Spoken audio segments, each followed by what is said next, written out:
टूटा है वो किसी से छुपा।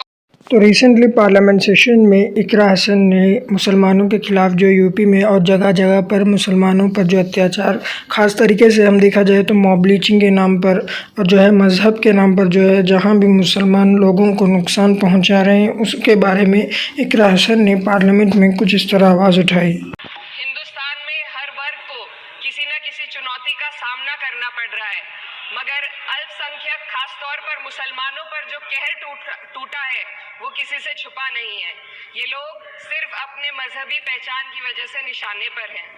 संविधान का अनुच्छेद 15 कहता है कि किसी भी नागरिक के साथ धर्म, जाति या किसी और वजह से भेदभाव नहीं होना चाहिए, लेकिन हकीकत इसके उलट है।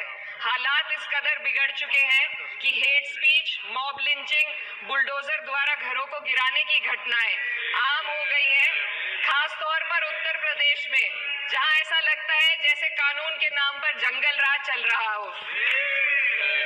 संभल में जो हुआ वो सबके सामने है। पुलिस के संरक्षण में निर्दोष लोगों की हत्या की गई और सरकार ने चुप्पी साध ली। अल्पसंख्यकों पर हिंसा बढ़ती जा रही है, मगर सत्ता में बैठे लोग या तो आंखें मूंदे हुए हैं या फिर इन घटनाओं को बढ़ावा दे रहे हैं। हद तो तब हो जाती है जब न्यायपालिका की बात भी अनसुनी कर दी जाती है।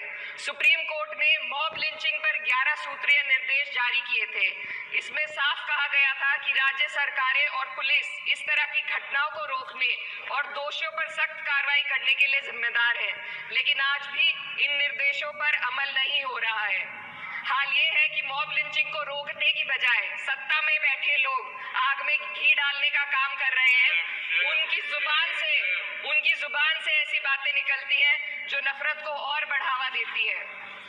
ये अशांति अब इतनी गहराई तक फैल चुकी है कि हमारे समाज के धर्मनिरपेक्ष चरित्र पर गंभीर सवाल उठ रहे हैं। साल की शुरुआत में ही कई राज्यों में दुकानदारों को अपने नाम बोर्ड पर लगाने के लिए मजबूर किया गया। इसे सेहत और सुरक्षा के कानूनों का हिस्सा बताया गया, मगर असल मंशा कुछ और थी। ये कदम खास तौर पर मुसलमान दुकानदारों को निशाना बनाकर उठाया गया ताकि उनकी रोजी रोटी पर चोट की जाए।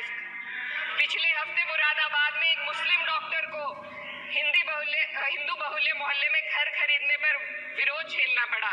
वजह बताई गई कि इससे मोहल्ले की सामाजिक शांति बिगड़ जाएगी। अब आप ही बताइए, क्या ये वजह सही है, जायज है? असल में ये छोटी बड़ी घटना इस बात का सबूत है कि सांप्रदायिकता को बढ़ावा देने वाले बयान और नीतियां हमारे समाज को अंदर से